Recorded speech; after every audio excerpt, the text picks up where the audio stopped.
Amigos, amigas, líderes climáticos, este é o Clima na Real, rumo a Glasgow, da mesa 3. Onde, com Alex Batista, nós teremos uma apresentação das contribuições nacionais voluntárias, as NDCs, qual é a situação, como é que a gente está chegando em Glasgow, e o Pedro e a Tássia farão também seus comentários e as perguntas, se as houver. Essa é uma série, essa é a terceira mesa. Convido todos a assistirem também, não apenas as anteriores, mas a próxima, com Alexandre Batista, do WWF, sobre o artigo 6º, e a quinta, de Justiça Climática, e todas, a partir do dia 8, estarão disponíveis, propiciando um ótimo roteiro para a gente acompanhar e pressionar nas negociações da Conferência das Partes em Glasgow. O Alex Batista é coordenador de sustentabilidade da Way Carbon, pesquisador do Grupo de Economia de Meio Ambiente da Universidade Federal do Rio de Janeiro, do nosso grande Catu, Carlos Eduardo Young, do nosso grande Alex Batista, consultor de economia do clima do CBC, o Centro Brasil Clima, ao qual o Climate Reality Project é associado e parte, doutorando e mestre pelo Programa de Pós-Graduação em Políticas Públicas e Estratégias de Desenvolvimento da UFRJ também, com foco na linha de pesquisa de governança e sustentabilidade. É graduado em administração, com enfoque em gestão pública pela UERJ. Os líderes climáticos que estão conosco são o Pedro do Amaral, advogado, ativista político pelo clima, pelos direitos humanos, do combate à desigualdade, enfrenta qualquer parada, é botafoguense, carioca, apaixonado por representar bem as pessoas, eu sou a testemunha disso no trabalho dele aqui no Climate, trabalho voluntário. Atuou como advogado de refugiados do Rio de Janeiro, coordenador de mobilização, campanhas políticos partidárias. Atualmente é membro eleito do Comitê Estratégico do Movimento Acredito e líder climático desde 2020. Trabalhou também no Renova BR. E a Tássia é arquiteta, urbanista, especialista em meio ambiente e sustentabilidade pela Fundação Getúlio Vargas, assessora atualmente da Coordenadoria de Legislação do Uso do Solo, algo fundamental, setor responsável pelo planejamento e desenvolvimento urbano no tocante ao parcelamento, uso e ocupação do solo da cidade de São Paulo. Pedro e Tássia, muito obrigado. Alex Batista, palavra com você. Obrigado, Sérgio. Obrigado, Pedro, Tássia. A equipe do Carmen está apoiando, a Luane, a Suelen. Primeiro, eu queria agradecer também por ter a disponibilidade que a gente está aqui no domingo. Foi o dia aí que a gente conseguiu conciliar agendas. Então, obrigado pelo esforço, pessoal. Vou tentar bastante valer a pena o domingo de gravação de vocês.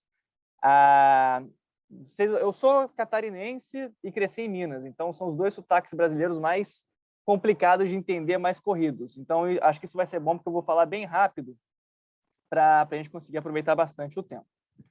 Sem mais delongas, vou apresentar um pouco o estado das NDCs para Glasgow, como estamos, e, enfim, depois teremos um bom debate, uma boa conversa sobre. Sempre bom relembrar, durante a COP21, em 2015, foi selado o Acordo de Paris, que definiu medidas de redução a nível global na emissão de dióxido de carbono a partir de 2020. O objetivo do Acordo de Paris, descrito no artigo 2, é manter o aquecimento abaixo de 2 graus, idealmente 1,5 graus. Para isso, cada país se comprometeu, naquela época, a desenvolver a sua NDC, que é a sua contribuição nacionalmente determinada. O que isso significa? Cada país foi livre, sem qualquer imposição, para propor suas metas, propor seus objetivos, para se alcançar o objetivo final de limitar o aquecimento a 2 graus, com algumas condicionantes. Uma delas foi que a cada 5 anos as NDCs seriam atualizadas e nunca poderiam retroceder em termos de ambição, sempre teriam que ser um pouco mais ambiciosas. E a gente vai ver que existe aí algumas pedaladas de emissão que estão acontecendo nas atualizações, onde a gente pode discutir mais à frente. A gente não consegue falar de um debate das NDCs internacionais sem comentar o histórico de emissões de cada país, de cada região. Deixa eu só mudar aqui minha câmera para conseguir enxergar tudo. Isso é fundamental para a gente entender até que ponto uma NDC pode ser justa, uma NDC está equilibrada, de acordo com a responsabilidade daquela parte. Parte são os países, por isso Conferência das Partes. Nesse gráfico, a gente consegue ver claramente que durante a maior parte do século XIX e XX, as emissões foram concentradas na Europa e nos Estados Unidos. A partir dos anos 70, 60 talvez, 70, desculpa, que a imagem não está tão boa. A China começa a ser um grande poluente, um grande emissor, e hoje a China é sim a maior emissora. E aí a gente vai ver que esse é um dos debates que mais quentes para se definir esse ponto daqui para frente. Os Estados Unidos cobram a China de uma emissão maior por hoje ser a maior emissora. A China alega que a sua industrialização foi tardia, o que é verdade, tanto ela quanto outros países em desenvolvimento, e por isso ela tem um direito de emitir mais hoje do que os outros por conta disso, para conseguir fazer seu desenvolvimento econômico industrializado. E, enquanto isso, cobra que a maior parte dessas responsabilidades é de quem emitiu durante todo esse tempo. E lembrando que o aquecimento global é causado pelo acúmulo das emissões ao longo dos séculos, não em um ponto anual específico. Isso é muito importante. A gente vê aqui também a Índia aumentando a sua responsabilidade, a sua parcela, bem como as Américas, o Oriente Médio, e mais à frente a gente vai entrar num debate um pouco mais complexo, que seriam as emissões per capita. Falar apenas de emissões por país ou por região pode ser um pouco raso. Nessa imagem, a gente consegue ver claramente qual é o acumulado de emissões até 2014, mas basicamente o acumulado não mudou tanto assim desde então, de cada país. Então a gente vê claramente que a maior parte do acúmulo de emissões foi dos Estados Unidos e da China, a Rússia e a Europa com uma parcela significativa, a África, até onde os dados foram disponibilizados, quase nada, e Brasil segue ali no grupo, o terceiro grupo mais responsável, digamos assim. E aqui é uma figura que eu gosto bastante, e é um debate que eu gosto bastante de sempre trazer, a responsabilidade per capita. Tudo bem, a China hoje é a maior emissora, a Índia vem crescendo rapidamente, mas ainda assim, a China tem aí 1,5 bilhão, 1,6 bilhão, talvez o Sérgio pode me corrigir em algum momento. A Índia também tem crescido bastante. Nigéria, por exemplo. Mas se você colocar a responsabilidade per capita, os Estados Unidos emite não tão menos do que a China, por exemplo, mas tem 300 milhões de habitantes, 350 milhões de habitantes. Então, se você dividir o total de emissões daquele país pela população, Estados Unidos, Canadá, Austrália e o Oriente Médio têm uma responsabilidade muito maior. Tem um aspecto das emissões, da poluição muito maior. Esse é o debate que tem que ser, na minha opinião, focado. Respeito qualquer opinião divergente, a gente está aqui para debater realmente, mas é um pilar que eu gosto sempre de colocar quando discutimos. E nesse debate hoje, entre os dois principais emissores, nesse momento, Estados Unidos e China, existem algumas nuances que é sempre bom a gente entender e que vão se refletir em Glasgow, vão se refletir nas negociações. Os Estados Unidos, desde a eleição do Biden, pressiona a China para aumentar a sua ambição climática, a ambição da sua NDC. O governo de Xi Jinping, atual representante chinês, tem reforçado que não pretende apresentar novos compromissos, e sim que o foco tem que ser em cumprir o que já foi prometido. Isso não apenas na China, mas no mundo inteiro. E nisso ele traz uma crítica que eu concordo. Os Estados Unidos, pelo perfil democrático, né, que o governo, em relação à abordagem climática, com aspectos muito diferentes, constantemente atrasa o avanço das negociações. Então, a gente teve o governo Clinton como um grande apoiador do Protocolo de Quioto, foi fundamental para balizar e colocar de pé o Protocolo de Quioto. Entrou o Bush, Estados Unidos saiu do Protocolo de Quioto. Isso atrasou muito, tanto em termos de impacto quanto em termos de anos mesmo, de tempo, a implementação de soluções efetivas, e o Protocolo de Quioto poderia ter sido muito melhor sucedido se não fosse por isso. Veio Obama, em 2009, 2008, de novo colocou os Estados Unidos como líder, de fato, fez várias políticas públicas com grande impacto positivo no meio ambiente, nas emissões, e logo depois, em 2015, o apoio e a articulação do Obama foi fundamental para solidificar o Acordo de Paris.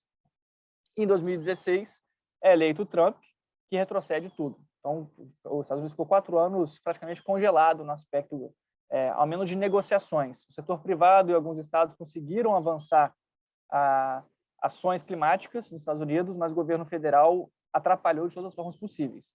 E a China alega isso. Como é que vocês estão me cobrando agora, se na maior parte do tempo, ou pelo menos metade dele, vocês atrasaram ou atravancaram as negociações? Vocês não têm condições de me cobrar. Eu acho que é um argumento coerente, mas que, novamente, vale o debate. Aqui não tem verdade absoluta. Ainda mais quando a gente fala de geopolítica. Agora, a China condiciona uma cooperação climática com os Estados Unidos a uma melhoria das relações bilaterais. Sabe que desde o fim do governo Obama tem toda uma discussão sobre os Estados Unidos atrair de volta as indústrias que foram para a China. Existe uma animosidade em relação à China que já vinha crescendo e com a pandemia da Covid aumentou ainda mais. O governo Biden recentemente cobrou melhores investigações sobre qual foi a origem, de fato, da Covid, se foi em laboratório ou não. Ainda existe essa dúvida de volta e meia discutida, e a China se incomoda com isso, fora a discussão do 5G e tudo mais. E a China condiciona uma melhor cooperação climática para o fim dessas animosidades. Enfim, é o jogo geopolítico que faz parte. Em paralelo, a China e a Índia perderam o prazo para atualizar suas NDCs, com novas metas climáticas. Perderam, entre aspas, elas realmente não enviaram uma atualização das NDCs, como foi acordado no Acordo de Paris. Dos 190 países que fazem parte do Acordo de Paris, apenas 110 enviaram suas revisões em 2020, como combinado. A maior parte desses foi composta por nações em desenvolvimento, que historicamente são as menos responsáveis e que têm menos poder de fogo, digamos assim, para implementar ações climáticas. Na maior parte, estou dizendo, tá, pessoal? Claro que isso não aplica a todos. Lembrando um pouco qual é a NDC brasileira, e as metas foram reforçadas na sua atualização, há o compromisso de se reduzir as emissões em 37% até 2025 em relação aos níveis de 2005 e 43% abaixo dos níveis de 2005 em relação a 2030. E esse compromisso se manteve na nova NDC. O Brasil disse que poderia alcançar a neutralidade climática, que é compensar suas emissões ou reduzir 100% até 2060, e condicionando que poderia reduzir até 2050 se houvesse um aporte bilionário de recursos dos países em desenvolvimento para isso. A gente vai entrar de novo nesse ponto que é muito importante. Uma das grandes dificuldades para Glasgow, se de vez em quando vocês ouvirem um cachorrinho chorando ao fundo, é o meu, tá, gente? Desculpa, ele está aqui na varanda querendo brigar com o vizinho. Depois eu mostro ele na câmera. Uma das dificuldades de participação efetiva nessa COP em Glasgow é que o Reino Unido está colocando uma série de condições sanitárias para que os representantes de países de desenvolvimento, onde a pandemia ainda está bem grave, participem. Isso envolve uma quarentena de 5 dias, vacinas específicas para poder entrar, enfim. E isso está dificultando muito que representantes participem, vão presencialmente à COP, né? Inclusive, o Centro do Brasil no Clima está articulando a presença de alguns governadores. Alguns tinham topado, estavam alinhando seus discursos, mas, por conta dessas novas barreiras, os governadores não têm disponibilidade de ficar 5 dias quarentenados para participar da COP, que por si só tem 10 dias, né? Então, isso tem sido uma crítica frequente dos países de desenvolvimento. Vários deles estão pensando em não ir, e isso dificulta qualquer acordo, porque qualquer acordo das COPs tem que ser unânime. Todas as partes têm que concordar. É um dos grandes dificultadores. Então, não havendo representante de alguns países, ou sendo representado parcamente, isso certamente vai afetar os resultados práticos da COP. Outro aspecto muito importante é que, para o acordo sair em 2015, houve o compromisso dos países envolvidos, de aportar 100 bilhões de dólares a partir de 2021 para ações climáticas em países de desenvolvimento. Esse número vinha crescendo aos poucos até 2020. Houve a pandemia e houve uma pequena redução. Hoje está na casa dos 80 bilhões anuais. 100 bilhões são anuais, esqueci de trazer. Hoje está na casa dos 80 bilhões anuais. E é um aspecto, eu não acho que fundamenta os países em desenvolvimento não fazer nada, certamente não, mas foi um pré-requisito para que todos concordassem com o Acordo de Paris. Esse aporte tem que acontecer. E essa é uma pressão que eu acho que tem que ser feita na COP por todos os representantes. Em paralelo, a Argentina quer fazer uma cúpula climática regional na América do Sul antes da COP26. Até 2018, o Brasil era um grande representante na área climática da América do Sul, até dos países em desenvolvimento do Polo Sul, mas com o governo Bolsonaro perdendo esse protagonismo, onde a Argentina agora quer assumir esse ponto. A The Economist fez uma matéria no começo de agosto muito boa, inclusive o link vai estar no final da apresentação, em que traz que algumas NDCs, especialmente os países em desenvolvimento, elas permitem um aumento de emissões antes de começar a cair. E esse gráfico traz muito bem. Enquanto em 2020 as novas NDCs ou NDCs atuais trazem que Estados Unidos, Europa, Japão, Canadá só vão reduzir suas emissões anualmente, no caso da China, da Índia, da Rússia, da Indonésia, entre outros que eu vou mostrar no próximo slide, permite ainda um aumento considerável, especialmente no caso da China, da Índia e do Paquistão, antes de começar a cair. Esse gráfico representa bastante isso. Por que isso acontece? Em alguns casos, nesses casos em que permite um aumento antes de começar a cair, se alega que haverá um corte de emissões por PIB, por crescimento do PIB, até 2030. Por exemplo, o Paquistão afirma que vai cortar 20% até 2030, comparado com um cenário em que não faria nada. Ou seja, permite algum aumento. Na prática, isso só permite um aumento de 16% anuais de emissões por parte do Paquistão. Na mesma lógica, na mesma pedalada climática, digamos assim, o Vietnã tem uma permissão de aumento de 11%, a Turquia de 7%, a Índia também, a Indonésia por essa faixa, e por aí vai. Na nova NDC brasileira, considerando o novo compromisso, permite um aumento de 2,4% anuais, isso tudo é anual, tá, pessoal? Até 2030. Mas em 2050, há o compromisso de se reduzir anualmente as emissões. Existe uma ferramenta, só para fechar minha fala, muito interessante, chama Paris Equity Check. Ele permite que se faça uma análise que se aquela NDC de um país específico, e aí permite fazer para todos os países, fosse implementada por todos, aquela ambição, aquele compromisso em termos de emissões em si, qual que seria o aquecimento? No caso brasileiro, se todos os países adotassem a ambição brasileira, que é bem parca, teríamos um aumento de 5%, de 5 graus na temperatura até 2100. E essa figura traz isso muito bem. No caso da Rússia e da China, a mesma coisa. Se fosse implementado no mundo inteiro, em termos de ambição, o que a China e a Rússia têm de ambição nesse momento, teríamos um aquecimento de 5 graus. No caso da Argentina, teríamos um aquecimento de 4,5, Chile também. Estados Unidos, um aquecimento de 3 graus. Canadá, de 3,5, e por aí vai. Ou seja, essa ferramenta que é pública, todo mundo pode entrar no site do Paris Equity Check, permite ver o quanto as ambições das NDCs estão muito aquém e precisam avançar. Isso não aconteceu agora, na rodada de aumento de 2020. 2025 será muito tarde. Vai ser fundamental debater em Glasgow como alinhar esses pontos, entre outros que foram abordados na série, como o artigo 6, para viabilizar o mercado de carbono a nível global. Com isso, eu fecho a apresentação e passo a bola para os meus colegas.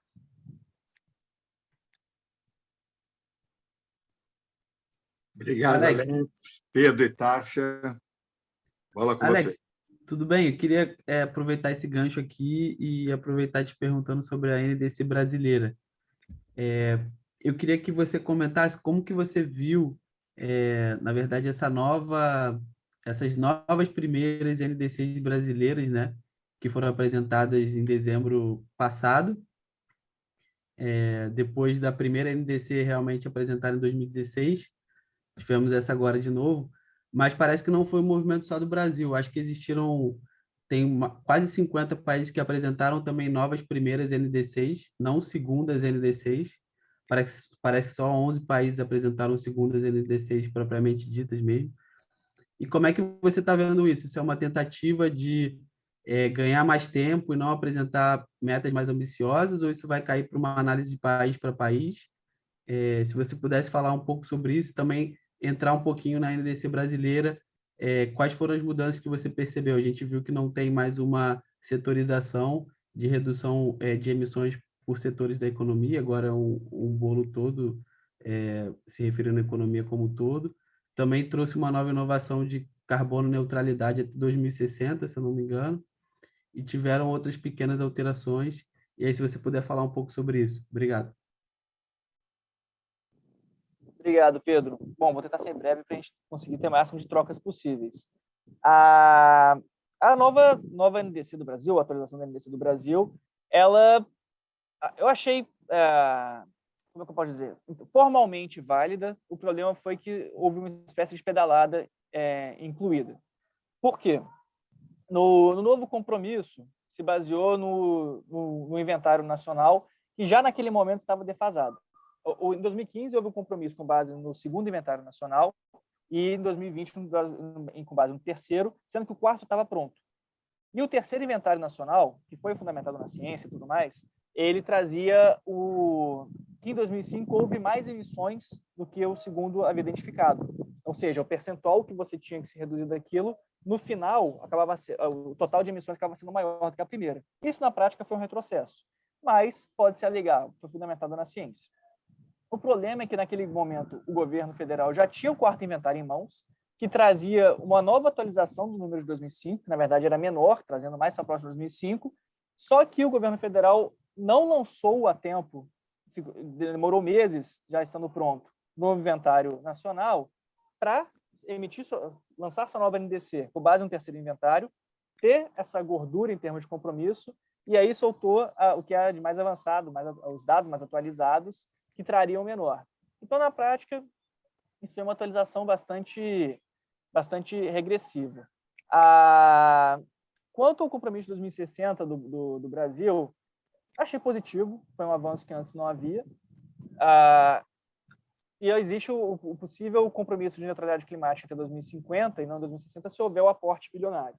Acho que faz parte das negociações.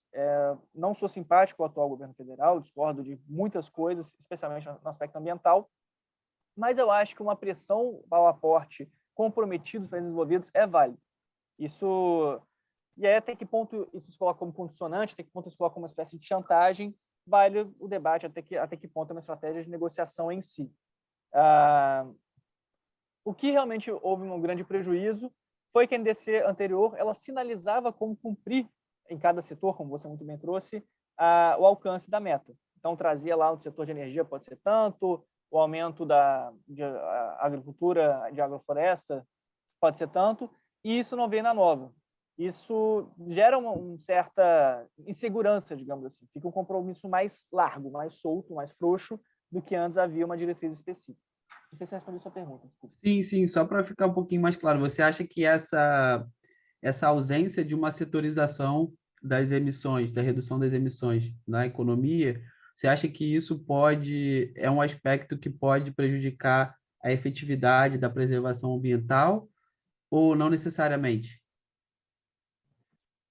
Não sei de bate-pronto se é a efetividade da proteção ambiental, mas certamente perde-se uma baliza importante. Por exemplo, os PDEs, que são os planos de expansão de desenvolvimento energético, né, onde vai ter novas plantas, quais são as emissões, eles vinham se baseando nessas submetas da NDC, né, setoriais.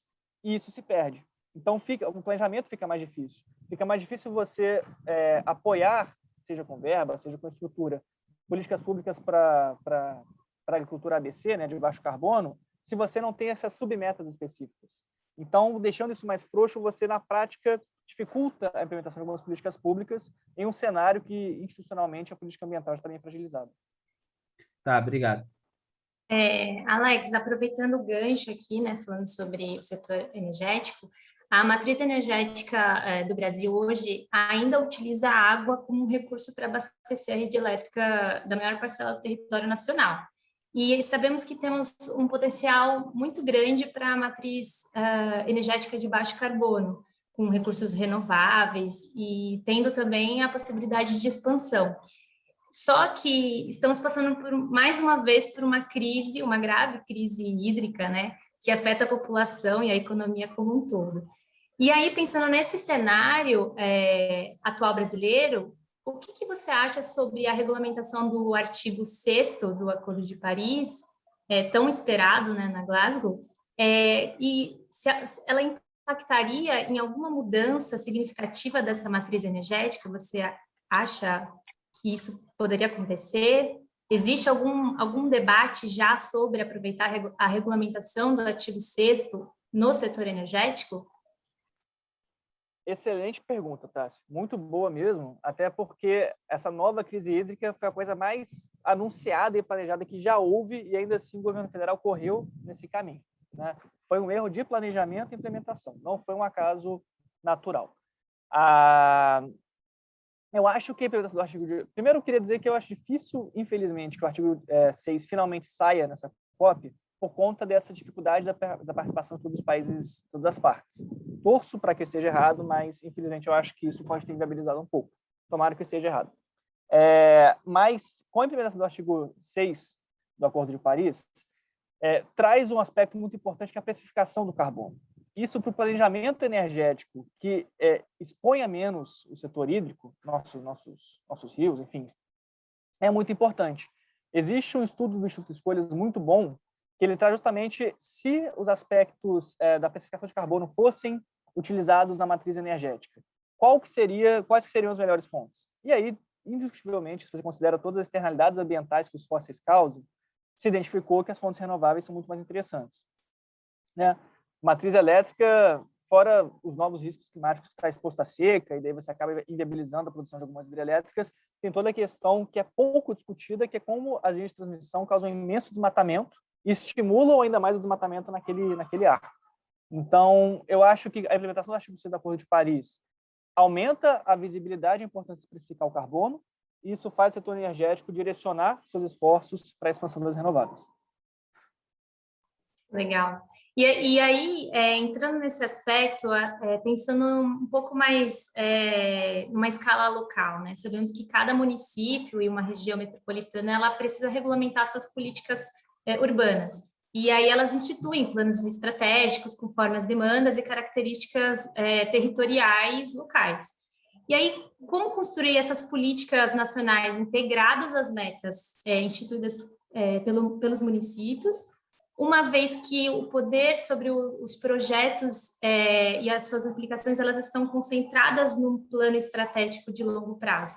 Assim, de uma forma mais resumida, né? Como fazer essa integração entre metas nacionais da NDC, porque a gente sempre fala sobre país, só que se a gente for ver mesmo, quem aplica isso são os governos locais, né? São os municípios, de uma forma geral, assim. O que você acha sobre isso? Existe, você acredita que tenha um obstáculo, existe um ponto aí de reflexão mesmo, né? Sobre como isso vai ser realmente feito, realizado? Essa é difícil, hein? Eu fiquei pensando aqui enquanto você falava, porque essa é uma pergunta realmente complicada.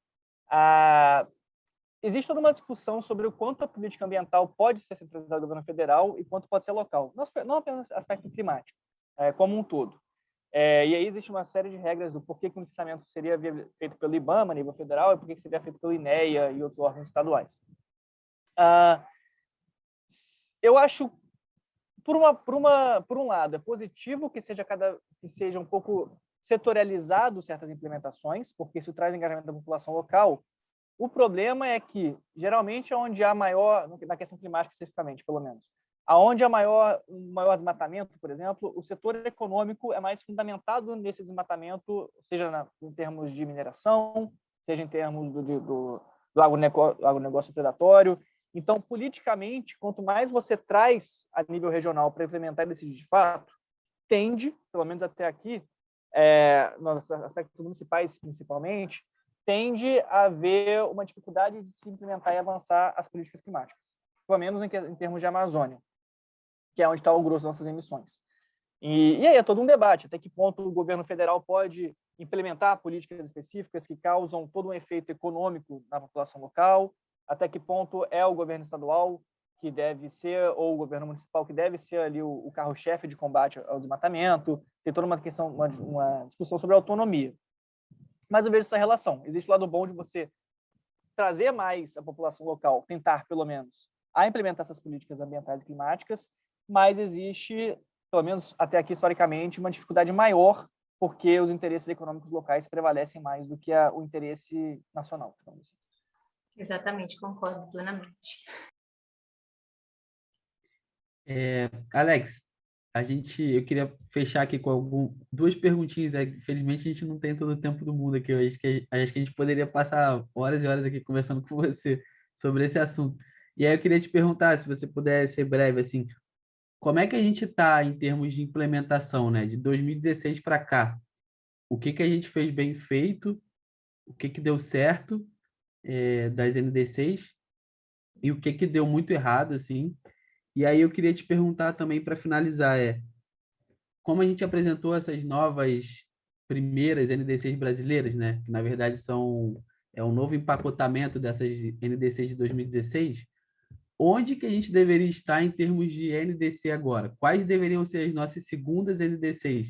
Se a gente fosse apresentar uma nova para o Brasil, o que a gente deveria estar falando? De 60% até 2030? Não sei. O que deveria constar nessas novas NDCs que o Brasil deveria ter apresentado?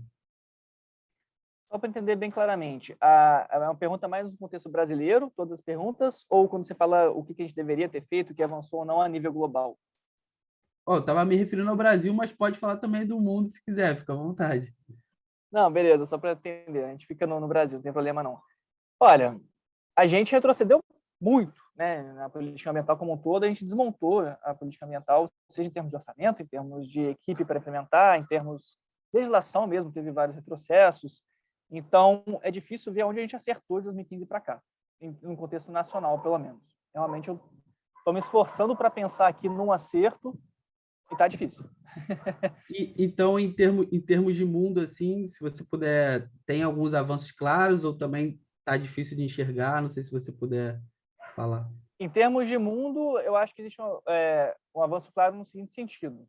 Sempre foi um ponto de discussão muito grande a impossibilidade de você implementar sanções se algum país não cumpre sua meta, se algum país piora sua meta ou piora sua emissão na prática.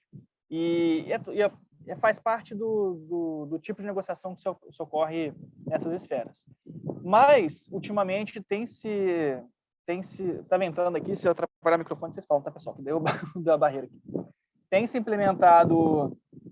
se discutido muito uma taxação sobre poluição, sobre emissões. Ou seja, para você conseguir exportar para países desenvolvidos, a Europa está mais avançada nessa discussão, mas os Estados Unidos começam a discutir também, vai ser considerado uma precificação no carbono da produção daquele insumo que está sendo exportado, ou daquele produto industrial. Eu acho isso um avanço, porque, de certa forma, se algum país não cumpre o seu NDC, pode ser punido dessa forma sem infringir nenhuma regra do Acordo de Paris ou dos acordos estabelecidos no modelo. Porém, há toda uma discussão sobre desigualdade. Quanto mais pobre um país, mais ele depende de exportação de commodities. Isso geralmente ocorre fundamentado na exploração da natureza de forma, pelo menos na maior parte até aqui, predatória. Isso pode ser diferente, mas é uma outra discussão. E quanto mais você taxa essa possível exportação para esses países, mais você dificulta que eles se desenvolvam e dificulta que eles tenham os recursos necessários para você reduzir essas emissões vinculadas a essa produção. Nesse sentido, esse instrumento de se taxar a importação de carbono, vamos colocar muitas aspas, pode ser positivo se de fato os 100 bilhões forem estruturados, implementados para desenvolvimento, para eles se desenvolverem e sem precisar emitir muito. Mas se essa taxação vem sem esse recurso, aí eu acho que, na verdade, pode acabar sendo um instrumento para fomentar desigualdades e dificultar ainda mais o avanço das cooperações climáticas. Entendi. E a outra pergunta era quais deveriam ser as segundas NDCs brasileiras, né, que a gente deveria ter apresentado em dezembro e não apresentamos, para poder realmente cumprir o Acordo de Paris. Então, se a gente fizesse essa pergunta em 2013, seria muito fácil responder, porque a gente já tinha alcançado os percentuais. Era só manter aquele padrão percentual de desmatamento que a gente já estava com o dever de casa feito. Seguir o planejamento energético daquele momento, etc. Mas retrocedemos horrores de 2013 para cá no aspecto climático e ambiental. Considerando que as novas NDCs foram propostas no ano passado, seria interessante se a gente tivesse conseguido aumentar o percentual da ambição. Difícil dizer para você qual seria o percentual exato nesse momento, mas, sem dúvida, seria muito fácil aumentar essa ambição se tivesse mantido o orçamento e o combate ao desmatamento que vinha acontecendo até 2013. E ainda assim seria moleza a gente bater essa missão. Não seria ousado achar que, em relação a 2005, uma redução de 70% das emissões seria um absurdo para 2030. Não seria um absurdo. Seria um esforço, mas nada impossível. Agora já ficou bastante complicado. Então, em um cenário em que a gente tivesse realmente feito o dever de casa, levado a sério a questão climática e ambiental, chutando, assim, nesse bate-pronto, sem fazer qualquer cálculo, uns 70% para 2030 seria... E, principalmente, manter o aspecto setorial e trazer a neutralidade para 2050, que é o objetivo do Acordo de Paris. Se você não neutraliza globalmente as emissões de 2050, você ultrapassa os 2 graus, que é o objetivo final. Então, isso é cláusula pétrea. Não tem como você negociar isso. Obrigado. Obrigada, Alex. Eu que agradeço, pessoal.